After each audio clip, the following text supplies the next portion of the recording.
பொதுவாக இது மாதிரி ஒரு நிகழ்வு நடந்தா வேறு எந்த கட்சி தலைவராக இருந்தாலும் அந்த இடத்துல இருந்திருப்பாங்க. ஆமா. எனக்கு வருத்தம் அளித்த விஷயமே விஜய் இதை ஹேண்டில் பண்ணது. துயர சம்பவம் நடக்கும்போது ஆன் த ஸ்பாட் யாராவது ஒருத்தராவது இருப்பாங்க. எவ்வளவுக்கு எவ்வளவு நீங்க நிவாரணம் கொடுக்குறீங்களோ, நீங்கள் நேரடியாக சென்று அங்கு மக்களை சந்திச்சிருக்க வேண்டும். ஏங்க திமுக, அண்ணா திமுக நீங்க எவ்வளவு வேணா திட்டுங்க. இது திடீர் என்று ஏதோ ஒரு நாள் வந்த கூட்டம் அப்படிங்கிறது அல்ல. விஜய் மற்றும் தமிழக வெற்றி கழகமும் இதற்கு பொறுப்பு. அதில் மாற்று கருத்தே இருக்க முடியாது.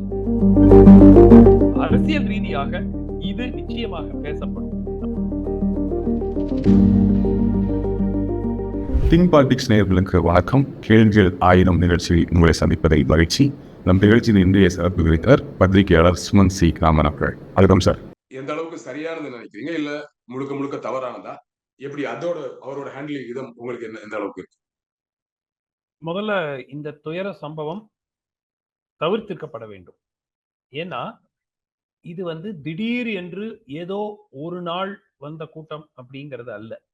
தொடர்ந்து இவர் போற ரேலிஸ் கூட்டங்களுக்கு எல்லாமே இந்த அளவுக்கு ஒரு ரஷ் இருக்கிறது. இதை பற்றி பலர் ஏற்கனவே பேசியிருக்கிறாங்க. இது ஏதாவது அசம்பாவிதம் நடக்குங்க, அது நடக்காம பார்த்துக்கணும்ட்டு கிட்டத்தட்ட ஓரிரு மாத காலமாகவே, பர்டிகுலரா இந்த சனிக்கிழமை ரேலி மட்டும் இல்ல, அதுக்கு முன்னாடி அவர் நடத்தின மாநாடு அங்கெல்லாம் கூட இந்த பேச்சு வந்தது. இல்ல இது நிஜமா இந்த மாதிரி எப்படி அவங்க கிரவுட் கண்ட்ரோல் இல்லாம மேனேஜ் பண்ணிட்டு இருக்காங்க, அதெல்லாம் ஒழுங்கா செய்யணும் அப்படிங்கிறது விமர்சனம் அப்பவே எழுந்தது. ஸோ நிச்சயமா அவர்கள் அதற்கு செவிசாய்த்திருந்து காவல்துறையுடன் கொடுக்க வேண்டிய அந்த சப்போர்ட் அதுவும் கொடுத்திருந்தால் நிச்சயமா ஒரு வேளை இதை தவிர்த்திருக்கலாம். ஹேவிங் செட் தட் இதற்கு இரு தரப்பும் பொறுப்பு இருக்கிறது. விஜய் மற்றும் தமிழக வெற்றி கழகமும் இதற்கு பொறுப்பு. அதில் மாற்று கருத்தே இருக்க முடியாது. 3 மணிக்கோ 2 மணிக்கோ 4 மணிக்கோ வரேன்னு சொன்னவர் 7:45 மணிக்கு வராரு அப்படின்னா அது ஃபர்ஸ்ட் ஆஃப் ஆல் இந்த வாங்கின பர்மிஷன்ஸ் 10,000 பேர்னு சொல்லிட்டு அங்க 30,000 பேர் கூடினாங்க அப்படிங்கிறாங்க. ஸோ இதெல்லாம் நிச்சயமா அவர் பதில் சொல்லி ஆக வேண்டும். விசாரணை குழுவும் இதை விசாரிக்கும். ஆனால் அதை தாண்டி ஒரு buck stops with the state government. Law and ஆர்டராக இருக்கட்டும், சட்டம் ஒழுங்காக இருக்கட்டும், கிரவுட் கண்ட்ரோல், இது இரண்டிலும் இறுதியாக பொறுப்பு யாருடையது என்றால் மாநில அரசு உடையது, காவல்துறையினுடையது, லோக்கல் அட்மினிஸ்ட்ரேஷன், அங்க மாவட்ட டிஸ்ட்ரிக்ட் கலெக்டர், டிஸ்ட்ரிக்ட் எஸ்பி அவங்களுடைய இதுதான் ரெஸ்பான்சிபிலிட்டி தான், பொறுப்பு தான். ஸோ அந்த பொறுப்பிலும் நிச்சயமாக இந்த விசாரணை அதை பற்றியும் விசாரிக்க வேண்டும். திரு விஜய் அவர்கள் என்ன விதிமுறைகளை மீறினார், தாவேக்காவினர்கள் என்ன விதிமுறையை மீறினார்கள் என்று ஒருபுறம் விசாரித்தாலும், மாநில அரசை பொறுத்த வரைக்கும் லோக்கல் அட்மினிஸ்ட்ரேஷன், அந்த மாவட்டத்தில் செயல்பட்ட அந்த மாவட்ட அரசாங்கம் நிர்வாகத்தில் ஏதேனும் தவறுகள் நடந்திருக்கின்றனவா அப்படிங்கிறது நிச்சயமா விசாரிக்கப்பட வேண்டும். எனக்கு வருத்தம் அளித்த எனக்கு வருத்தம் அளித்த விஷயமே விஜய் இதை ஹேண்டில் பண்ணது. சி அன்று இரவு சரி, ஒரு உதாரணத்துக்கு அவர் ஷாக்ல இருந்தாரு. அதுதான் இப்ப சொல்றாங்க அவர் ரொம்ப ஷாக்ல இருந்தாரு அப்படிங்கிறாங்க. இருந்திருக்கலாம். அது மிகப்பெரிய ஒரு அதிர்ச்சி ஊட்டும் ஒரு சம்பவம். சோ இதுல எவ்வளவு குழந்தைகள், கிட்டத்தட்ட ஒரு 14, 15 சிறுவர்கள், சிறுமியர்கள் இறந்திருக்கிறாங்க. சோ நிச்சயமா அது ஒரு ஷாக் இருந்திருக்கலாம். அதை மாற்றுக்கிறது இல்லை. ஆனால் அடுத்த நாள், அதாவது ஞாயிற்றுக்கிழமை, நிச்சயமாக இதை நிவர்த்தி செய்யும் வகையில் 2 விஷயம். ஒண்ணு நிவாரணம் நான் வழங்குறேன், பணம் கொடுக்குறேன். பணம் கொடுக்கறதுங்கிறது ஒரு புறம், அதுவும் அவசியம். அதுல அவசியம் இல்லைன்னு நான் சொல்லவே மாட்டேன். அது நிச்சயமாக ஒரு போன உயிருக்கு பணம் என்பது ஒரு ஈடு கிடையாது. ஆனாலும் ஒரு வகையில ஒரு விஷயத்தை செய்யும், அவ்வளவுதான். நிவாரணம் கொடுக்க வேண்டும்.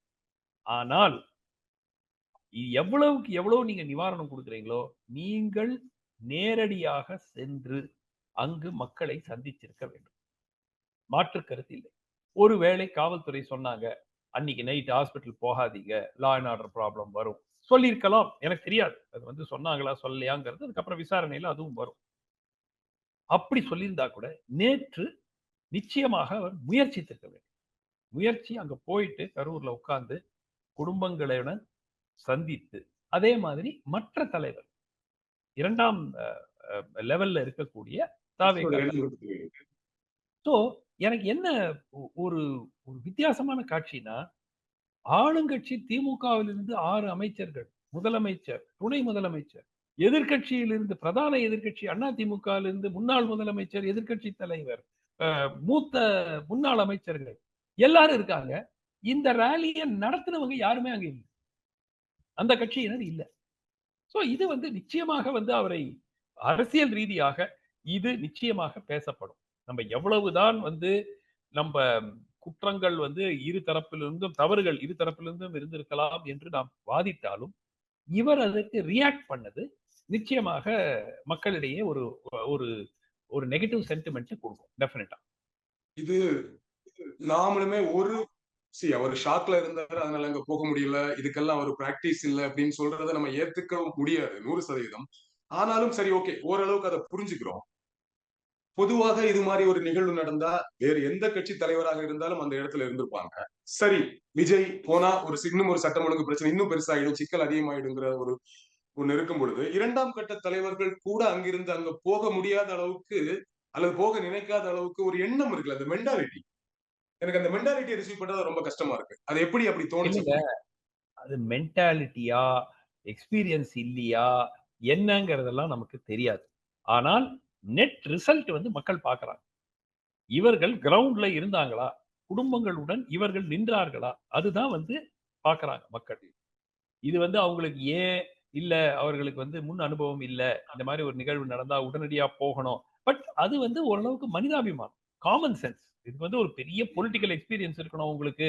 நீங்க 30 ஆண்டு கால அரசியல்ல இருந்தாதான் உங்களுக்கு குடும்பங்களோட தோளோட தோள் நின்று நிற்க வேண்டும். ஆமா, இது சிம்பிள் காமன் சென்ஸ். யாரா இருந்தாலும் நான் ஆர்கனைஸ் பண்ண மீட்டிங், நான் எல்லாரையும் வரவழைச்சிருக்கிறேன். அங்கு ஒரு அசம்பாவிதம் நடக்கும்போது எனக்கு பொறுப்பு இருக்குங்க. நீங்க லீகல் பொறுப்பு அப்புறம் வருவோம். மாரல் ரெஸ்பான்சிபிலிட்டி இருக்கு இல்லையா? அந்த மாரல் ரெஸ்பான்சிபிலிட்டியை இவர்கள் ஏன் சரியாக நிறைவேற்றாமல் தட்டி கழித்தார்கள் என்பது நிச்சயமாக அது வந்து விவாதத்திற்கு எடுத்துக்கொள்ள வேண்டும். நாம் திருப்பியும் சொல்றேன், டிஸ்ட்ரிக்ட் அட்மினிஸ்ட்ரேஷன் சிறப்பாக செயல்படவில்லை. அவர்கள் ஒழுங்கா செயல்பட்டு, ஏங்க நீங்க வர வேண்டியது 2 மணிக்கோ 1 மணிக்கோ 3 மணிக்கோ 7:45 மணி ஆகுது, நைட் ஆயிடுச்சு, ரொம்ப கூட்டம் வந்துருச்சு, எங்களால சேஃப்டியா அந்த மீட்டிங்கை நடத்த முடியாது, ஸோ நீங்க பேசாதீங்க, இல்ல கையசைச்சிட்டு போயிருங்க. ஏங்க தேர்தல் தேர்தல் நடக்கிற டைம்ல நைட் 10 மணிக்கு மேல போனா என்ன சொல்றாங்க? மீட்டிங் பேச முடியாது, எனக்கு டைம் ஆயிடுச்சு அப்படின்னு வெறும் கையசிட்டு போயிருவோம்ல. எவ்வளவு லீடர்ஸ் அந்த மாதிரி கையசிட்டு போறாங்க. So something like that perhaps plan பண்ணியிருக்கலாம். பட் அதெல்லாம் வந்து இந்த நிகழ்வுல விஜய் அவர்கள் நேரம் ஆயிடுச்சு, நேரம் கடந்து வந்துட்டீங்க, இது உங்க தப்புதான் சொல்லி அவரை திருப்பி அனுப்பியிருந்தா கூட அதுவும் காவல்துறைக்கு எதிராகவும் திமுக எதிராகவும் தானே கட்டமைக்கப்படும். ஏன்னா ஆல்ரெடி அவங்க அப்படி ஒரு தீரை தானே கட்டமைச்சிட்டு இருக்காங்க இல்லையா? அதை யோசிச்சு அரசியல் ரீதியாக அது அவ்வாறு கட்டமைக்கப்பட்டிருக்கலாம். பட் இவர்கள் எக்ஸ்பிளனேஷன் கொடுத்திருக்கலாமே மக்களிடையே. ஐயா இந்த மாதிரி அவங்க சொன்னாங்க, இந்தாங்க இந்த பேப்பர், இதுலதான் அவர்கள் ஒத்துக்கிட்டாங்க, 2 மணிக்கு வரேன் 3 மணிக்கு வரேன் அப்படின்னு ஒத்துக்கிட்டாங்க. ஆனால் அவர்கள் வரவில்லை. சோ இவங்க காவல்துறையை பொறுத்த வரைக்கும் சில விஷயங்களில் மாற்றங்களை செய்திருக்கலாம். லோக்கல் அட்மினிஸ்ட்ரேஷன் நடவடிக்கை ஒண்ணுமே இல்லைங்க. 2 மணிக்கு 3 மணிக்கு அபிஷியலா ஒரு ரிலீஸ், மாவட்ட அட்மினிஸ்ட்ரேஷன் எங்களால வந்து இதை கவுட கண்ட்ரோல் பண்ண முடியாது, ரொம்ப அதிகமாகிவிட்டது, தயவு செய்து மேற்கொண்டு உள்ளே அனுமதிக்காதீர்கள், உங்க கட்சிக்காரங்க கிட்ட இனிமேல் வர வேண்டாம் என்று கூறுங்கள், ஒரு அறிவிப்பு கொடுத்துக்கலாம். அங்க ஸ்டாப் பண்ணிக்கலாம். ஏன்னா இது வந்து ஒரு தெரு, கிட்டத்தட்ட ஒரு ஒரு ஸ்ட்ரீட் மீட்டிங் மாதிரி தான். இது வந்து ஒரு பெரிய மைதானம், ஓபன் ஃபீல்டுங்கிற மாதிரி இல்ல. சொல்லுங்க. அரசியல் ரீதியாக விமர்சனங்கள் வந்திருந்தால் கூட இவ்வளவு பெரிய அசம்பாவிதத்தை தடுத்திருக்கும். அதுதான் ரொம்ப முக்கியம். காவல்துறையுடைய ரோல் என்னங்க? அவங்களுக்கு இது விஜயா வேற யாரோவா, ஏயா பியா சியான்னு பார்க்க கூடாது. இதுல என்ன சிக்கல் என்றால், என்னை பொறுத்த வரைக்கும் இந்த அரசு என்ன நினைச்சிருக்கு, ஒருவேளை ரொம்ப டஃபா போய் மீட்டிங்கை கேன்சல் பண்ண வச்சிருந்தோம்னா, இவர் ஏற்கனவே சொல்லிட்டு இருக்கார், திமுக என்னை பார்த்து பயப்படுகிறது அப்படிங்க. உடனே அதிகமா பேசலாம் இல்ல அவங்களுக்கு பொலிட்டிக்கலா. பட் ஃபர்மா ஆக்ட் பண்ணியிருந்தாங்கன்னா நிச்சயமாக இதை தடுத்துக்கலாமே. இந்த 40 உயிர்கள் காப்பாற்றப்பட்டிருக்கலாம். அதனால தான் முதல்ல சொன்னேன், பல லெவல்ல இது பிரிவென்டபிள். தாவேகா லெவல்ல பெட்டர் கிரவுட் ஆர்கனைசேஷன். இந்த மாதிரி நாமக்கல்லில் 8:45 மணிக்கு விஜய் வருவார், 9 மணிக்கு சென்னையில இருந்து புறப்படுறாரு. என்ன நியாயம்? இல்ல உங்களுக்கு கூட்டம் சேர்க்கணும், கரெக்ட். பட் அதற்காக ஏன் உங்களுக்கு இன்டென்ஷன் இல்ல, 8:45க்கு அவர் அங்க வரணும்னா இங்க 6 மணிக்கு புறப்பட்டாதான் அங்க போக முடியும். பிளைட்ல போயிட்டு அங்கிருந்து இறங்கி டிரைவ் பண்ணி போகணும். எப்படி போக முடியும்? அப்ப யார என்ன காரணத்துக்காக இந்த மாதிரி செய்றீங்க? இல்லைங்க. திமுக, அண்ணா திமுக 50 வருஷம், 60 வருஷமா மீட்டிங் போட்டுட்டு இருக்காங்க. அவங்க போடுற மீட்டிங்ல நீங்க பார்த்துட்டு இருக்கீங்கன்னா, பெரிய பெரிய மாநாடு போடும்போது கூட, அந்த வென்யூ வந்து ஒரு 3 ஹவர்ஸ், 4 ஹவர்ஸ் முன்னாடி தான் அந்த வென்யூவ ஓப்பன் பண்ணுவாங்க. அது ரெகுலேட்டட். உள்ள விடுறதுக்கு ஆளுங்க இருப்பாங்க, வாலண்டியர்ஸ் இருப்பாங்க, கட்சிக்காரங்க இருப்பாங்க, எல்லாமே. நீங்க ரேண்டமா இந்த மாரி வச்சுக்கிட்டு, ஒரு சரி ஃபர்ஸ்ட் டைம் தெரியாம நட தெரியாம போயிடுச்சு. முதல் மீட்டிங் நடந்துச்சு. அதுக்கப்புறம் விக்கிரவாண்டியில நடந்துச்சு. அதுக்கப்புறம் இந்த 2 சனிக்கிழமையா இதே பிரச்சனை. கூட்டம் அதிகமா இருக்கு, கூட்டம் அதிகமா இருக்கு. ஏதாவது அசம்பாவிதம் நடக்கும். ஏன் இந்த கிரவுட் கண்ட்ரோல் இம்ப்ரூவ் பண்றதுக்கு முயற்சிகள் எடுக்கல? உங்களுக்கு என்னன்னா, கிரவுட் காட்டணும். விஜய பார்க்கறதுக்கு அலமோதுது கூட்டம். திமுக, அண்ணா திமுக லீடர்ஸ் கூட இந்த மாரி பார்க்கறதுக்கு கூட்டம் வரல. அதற்காக இவர்கள் செய்த தவறு. மாவட்ட ரீதியாக அட்மினிஸ்ட்ரேஷன் செய்த தவறு நம்ம வேரியஸ் ரீசன் இப்ப நீங்களே சொன்னீங்க. வேரியஸ் ரீசன்ஸ் இருந்தா கூட இது ஒரு அடிப்படை காரணமா புரிஞ்சுக்கலாமா? இந்த மனநிலைய? இது ஒரு முக்கியமான ரீசன்ங்க. கூட்டம் அதிகமா அலமோதுற கூட்டத்தை காட்டினால் தான். அதனால தான் ட்ரோன்ல எல்லாம் ஃபுட்டேஜ் எடுக்குறாங்க. சோ தட் அந்த கூட்டத்த பார்த்து மக்கள் வந்து மிக பிரம்மாண்ட ஆதரவு இருக்கிறது. அப்படிங்கிற ஃபீலிங் வரணும். அது மட்டும் அதை ஒரு பெரிய தவறு என்று நான் கூற மாட்டேன். ஏன்னா, அது எல்லா அரசியல் கட்சிகளும் அதான் விரும்புவாங்க. எங்க தலைவர் வரும்போது பிரம்மாண்ட கூட்டம் வரும். ஆமா. பட் நீங்க உங்களுக்கு ஒரு பொறுப்பு இருக்குது. மேல கம்பி மேல கரண்ட் கம்பி கம்பம் மேல ஏறி வர்றாங்க. முன்னாடி மீட்டிங் நடந்துச்சுல்ல. கரண்ட் கம்பத்துல மேல ஏறி வந்தாங்கல்ல. அதுக்கப்புறம் அந்த மரத்து மேல ஏறி மரத்திலிருந்து வேன் அந்த இது மேல லாரி அந்த வெஹிக்கிள் மேல குதிக்கிறாங்க. இதெல்லாம் உங்க பொறுப்புங்க. நீங்க வந்து இது வந்து பெருமைப்பட விஷயம் அல்ல. உங்கள பார்க்கறதுக்காக மரத்து மேல ஏறி அங்கிருந்து குதிக்கிறாங்கங்கிறது வந்து பெருமைப்பட விஷயம் இல்ல. நீங்க ஒரு தலைவரா இருக்கும்போது, தம்பி இந்த மாரி செஞ்சீங்கன்னா, நான் அந்த ஏரியாவுக்கு வந்து பேச மாட்டேன். இந்த மாரி செய்யக்கூடாது. அதுதானே உங்க பொறுப்பு. You cannot enjoy somebody risking their life. அவங்க உயிர வந்து ரிஸ்க் பண்ணும்போது, அதை தடுக்க வேண்டியது உங்கள் கடமை, உங்கள் பொறுப்பு. சோ என்னை பொறுத்தவரைக்கும் இரு தரப்பிலும் தவறு இருக்கிறது. அதனால தான் எனக்கு இந்த திமுக உடனே வந்து எல்லாமே விஜய் மேல தப்பு போடுறதுங்கிறதும் ஏற்றுக்கொள்ள முடியாது. இதுல இன்னொரு விமர்சனம் வந்து விமர்சனமாக அதிகமாக தாவேகா தரப்புல இருந்து வைக்கப்பட்டது. இஷ்யூ நடக்கிறதுக்கு முன்னாடியே செந்தில் பாலாஜி ஸ்பாட்ல இருந்தாரு. செவிலியர்கள் தயாரா இருந்தாங்க. அப்ப இவங்களுக்கு முன்னாடியே தெரிஞ்சிருக்கு அப்படின்னு ஆரம்பிச்சு, 2வது கள்ளக்குறிச்சி மரணத்துக்கு சிஎம் போகல, இங்க வந்துட்டாரு, எல்லாருமே வந்துட்டாங்க. இதை வைத்து ஒரு அரசியல் செய்ய விரும்புறாங்கங்கிற ஒரு விமர்சனம் வைக்கப்படுதுல்ல. அரசியல்வாதிகளோட நடவடிக்கைகள்ல எல்லாத்துலயுமே ஒரு மினிமம் அரசியல் ஆதாயம் இருக்குங்கிறத நம்ம புரிஞ்சுக்கிறோம் பிராக்டிகலி. பட் அதை தாண்டி இந்த விஷயத்தை திமுகவும் அல்லது ஆளும் அரசு சிஎம் அவர்கள் ஹேண்டில் பண்ண விதத்தை எப்படி பாக்குறீங்க? ஒரு விஷயம், திமுக இதில் அரசியல் ஆதாயம் தேடுகிறது என்பதில் எனக்கு சந்தேகமே கிடையாது. தேடுகிறார்கள். ஆனால் அது கூறுவது வேறு. திமுகவினால் தான் இந்த நிகழ்வு நடந்தது என்று கூறுவதற்கு ஆதாரம் எதுவும் இல்லை. அதை நான் ஏத்துக்க மாட்டேன். இதை செஞ்சிட்டாங்கன்னு சொல்றதை நான் முழுமையா நிராகரிக்கிறேன். ஏன்னா அதுக்கு ஆதாரம் எதுவுமே கொடுக்கப்படவில்லை. நிகழ்வு நடந்த பிறகு அதில் அரசியல் ஆதாயம் தேட முயற்சித்தார்கள் என்று சொல்லுங்க. அதை நான் ஏத்துக்கிறேன். ஏன்னா உடனடியாக ஏங்க கள்ளக்குறிச்சிக்கு எப்பங்க சிஎம் போனாரு? விஷசாராயம் அருந்தி இறந்தாங்கல்ல, எப்பங்க சிஎம் போனாரு? 1 மணிக்கு நைட்டு கிளம்பி போறாருங்க. வெளிநாட்டுக்கு போயிருக்கிற துணை முதலமைச்சர் உடனே திரும்பி வந்துட்டு ஜஸ்ட் ஒரு ஃபியூ ஹவர்ஸ் இருந்துட்டு திரும்பி போறாங்க. ஒரு பெர்செப்ஷன் தான் இல்லையா? நீங்க உங்களுடைய கூட்டம் எங்களை எதிர்த்து அரசியல் பண்ணக்கூடிய உங்களுடைய கூட்டத்துல ஒரு நிகழ்வு, நீங்க இல்ல களத்துல நாங்க இருக்கோங்கிறத யூசுவலா யூஸ் பண்ணிப்பாங்க தானே? நிச்சயமா. அதனால தான் நான் சொன்னது, அரசியல் ஆதாயத்தை இந்த நிகழ்வு நடந்த பிறகு திமுக தேட முயற்சிக்கிறது. முயற்சித்ததுன்னு இல்ல, முயற்சித்துக் கொண்டிருக்கிறது. ஆனால் இந்த நிகழ்வுக்கு பின்னால் திமுக தான் இருக்கிறது என்பதற்கு ஆதாரம் இல்லை. சோ அத வந்து நான் ஏத்துக்கிறேன். மற்ற கட்சிகள் இதுல இமிடியேட்டா எல்லாருமே ரியாக்ட் பண்றது, மோடி அவர்கள் ட்வீட் பண்ணது, அமித்ஷா ட்வீட் பண்ணது, எடப்பாடி அவர்கள் அந்த இரவே பிரஸ் மீட் கொடுத்தது, விஜயபாஸ்கர் அவர்களை இமிடியேட்டா அங்க ஸ்பாட்டுக்கு அனுப்பிச்சதுங்கிறது இருக்குல்ல. AIADMK at the same time Edappadi அவர்களும் இல்ல இதுல இவங்களோட நிர்வாக தவறு இருக்கு அப்படிங்கறதை அவங்க மேல திமுக மேல குற்றச்சாட்டு வைக்கிறாரு. ஆனா விஜய் அவர்கள் மேல இல்ல அவர் மேல பெரிய அளவு குற்றச்சாட்டு இல்லை. இந்த ஓரளவுக்கு கொஞ்சம் சாஃப்ட்வேரோட அணுகுறாங்க. திமுகவை வழக்கம் போல இது இது அவங்களோட பிழை, நிர்வாக பிழைன்னு சொல்றாரு. அட் த சேம் டைம் அதிமுகவோட முன்னாள் அமைச்சர்கள் அங்க இருக்கிறாங்க. எடப்பாடி போறாரு. அதிமுக இதை எப்படி ஹேண்டில் பண்ணிருக்குன்னு நினைக்கிறீங்க? இல்ல அதிமுக சிறப்பாக ஹேண்டில் பண்ணிருக்கு. 2 விஷயம். முதல்ல எடப்பாடி அடுத்த நாள் காலையில அங்க இருந்தார்.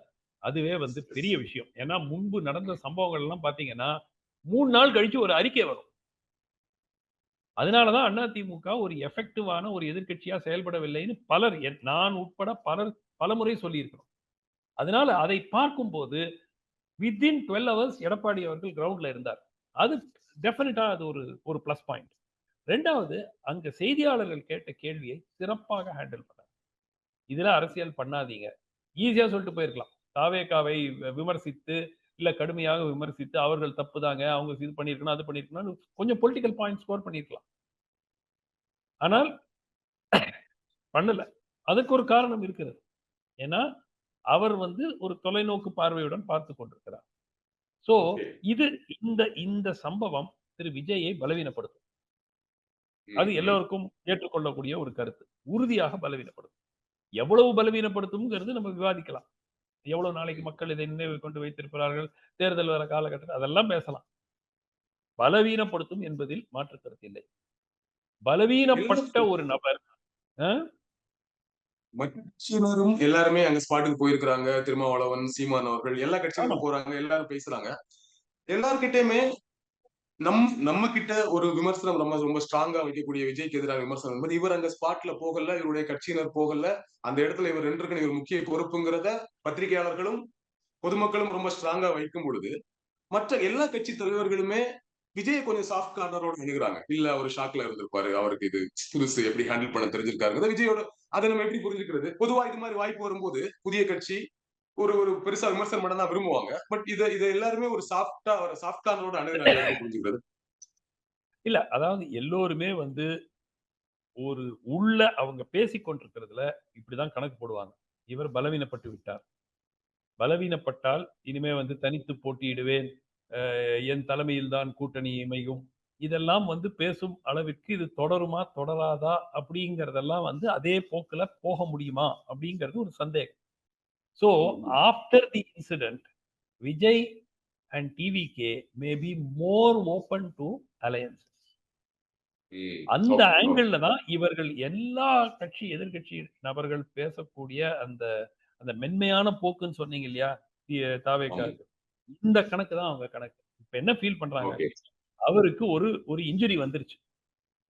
Political injury. இந்த இன்ஜுரிக்கு அப்புறம் அவர் எவ்வளவு ஸ்ட்ராங்கா இருப்பாரு தெரியாது. மேபி இந்த இன்ஜுரி வந்து அவரை ஒரு கூட்டணியை நோக்கி தள்ளக்கூடிய ஒரு வாய்ப்பு இருக்கிறது. அப்படிங்கிற அது நடக்குமா நடக்காதா இன்னும் 6 மாசம் இருக்கு நமக்கு தெரியாது. பட் அந்த ஆங்கிள்ல தான் சரி நம்ம ஏன் வந்து தேவையில்லாமல் இப்போ ஒரு விமர்சனம் கொடுக்கணும் அப்படின்னு அவாய்ட் பண்றாங்க. அதுதான் அடிப்படை காரணம். அது நான் ஏத்துக்கிறேன். ஆனா நேற்று செல்லாமல் முயற்சியும் செய்யாமல் மற்ற தலைவர்கள் ஒரு புஷி ஆனந்தோ, ஒரு ஆதவ் அர்ஜுனாவோ, ஒரு சிடிஆர் நிர்மல்குமாரோ, ஒரு மற்றவர்களோ திரு சிடிஆர் நிர்மல்குமார் ஒரு இன்டர்வியூ கொடுக்கிறாரு. ஆனா அது இன்டர்வியூ சென்னைன்னு போட்டிருக்காங்க. சென்னையில எதுக்கு இன்டர்வியூ கொடுக்குறீங்க நீங்க? நீங்க எங்க இருக்கணும்? அங்க தானே இருக்கணும். சம்பவ இடத்துல தானே நீங்க இருக்கணும். ஏங்க திமுக, அண்ணா திமுக நீங்க எவ்வளவு வேணா திட்டுங்க. ஆனால் ஒரு துயர சம்பவம் நடக்கும்போது ஆன் த ஸ்பாட் யாராவது ஒருத்தராவது இருப்பாங்க. இவங்க இருந்தா இல்லன்னா அவங்க இருப்பாங்க. அவங்க இல்லன்னா இவங்க இருப்பாங்க. பிளஸ் மற்ற கட்சிகளும் வந்து உடனடியா போயி நிவாரணம் எவ்வளவு செய்றாங்க. அதுக்கப்புறம் அந்த அரசியல் தேடுறாங்களான்னா, ஆமா அரசியல் தேடுவாங்க. ஆனால் ஆதாயம் தேடுவாங்க. ஆனால் at least they are with the people. இவங்க எங்க போனாங்க? ஏன் இதுவரைக்கும் எக்ஸ்பிளனேஷன் இல்லல்ல. ஏன் அங்க ஸ்பாட்ல இல்ல? இன்னைக்கு கோர்ட்ல அனுமதி கேட்டிருக்காங்க. விஜய் அங்க போய் மக்களை சந்திக்கிறதற்கு அனுமதி ஏங்க வேணும்னு இன்னைக்கு தான் அதுக்கும் கேட்டிருக்காங்க. எதுக்குங்க இப்ப காவல்துறை அனுமதி மறுத்துச்சா? அது நான் பார்க்கல. நீங்க பார்த்தீங்களா? அந்த மாரி ஏதாவது காவல்துறைக்கு நாங்க பெர்மிஷன் கேட்டு சிலர் கட்சி அன்அபிஷியலா போட்டுட்டு இருக்காங்க. விஜய் முயற்சித்தாரு. ஆனா குடுக்க மாட்டேன். பட் அபிஷியலா காவல்துறையிடமிருந்து ஏதோ ஒண்ணும் லெட்டர் கிட்டர் ஒண்ணுமே காட்டல. அப்போ என்ன எதுக்காக கோர்ட்டுக்கு போணும் நீங்க பெர்மிஷன் வாங்குறதுக்கு? காவல்துறைக்கு தானே போணும். இப்போ கோர்ட் கிட்ட போனா கூட என்ன சொல்லணும்? நீங்க அப்ளிகேஷன் போட்டீங்களா காவல்துறையிட்ட? காவல்துறை மறுத்தாங்களா? அரசாங்கம் மறுத்துச்சா? மறுத்தா தானேங்க கோர்ட்டுக்கு போக முடியும். இப்ப நான் வாட்டர் கனெக்ஷன் வேணும் என் வீட்டுக்குன்னு போனா, நான் கோர்ட்டுக்கு போக முடியுமா? ஃபர்ஸ்ட் என்ன கேட்பாங்க? வாட்டருக்கு போனீங்களா? அப்ளிகேஷன் போட்டீங்களா? இல்ல அப்ளிகேஷனே போடல. நான் நேரா கோர்ட்டுக்கு வந்தேன்னா என்னங்க சொல்லும் கோர்ட்? புரியுது. அந்த மாரி தான் இருக்கு. எனக்கு இவர்கள் அப்ளை செய்தார்களா? மறுக்கப்பட்டது என்றால், மறுக்கப்பட்ட ஆதாரம் பொது வெளியில் வைக்கப்படவில்லை. வைக்கப்பட்டு நான் மிஸ் பண்ணியிருந்தேன்னா எனக்கு கரெக்ட் பண்ணிக்கங்க. பட் இன்ஃபர்மேஷன் வரல இதுவரைக்கும். என்னுடைய பார்வைக்கும் வரல. அபிஷியல் இன்ஃபர்மேஷன் நான் பார்க்கல. அந்த மாரி இருக்கும்போது, நீதிமன்றத்துல இது சதி திட்டமாக இருக்கலாம். சிபிஐக்கு போகணும். இதெல்லாம் வந்து நீங்க நீதிமன்றத்துக்கு போங்க. ஏன் ஸ்பாட்டுக்கு வரல? அத முதல்ல பதில் சொல்லுங்க. ஸ்பாட்டுக்கு ஏன் வரலங்கிறதுக்கு பதில் சொல்லிட்டு, அதுக்கப்புறம் நீங்க நீதிமன்றத்துல என்ன வேணா போட்டுக்கங்க. சரி சார். நிறைய விஷயங்கள் பேசினோம். இதற்கு பிறகு அவருடைய அணுகுமுறை எப்படி இருக்க போகுது? குறைந்தபட்சம் இந்த கரூர் நிகழ்வுல அவருடைய அணுகுமுறை அந்த மக்களுக்கு ஆதரவா எந்த அளவுக்கு என்ன விஷயங்களை செய்ய போறாங்க பொறுத்திருந்து பார்க்கலாம். அடுத்த டிஸ்கஷன்ல இன்னும் டீடைல் நிறைய விஷயங்கள் பேசலாம் சார். நன்றி. நன்றி.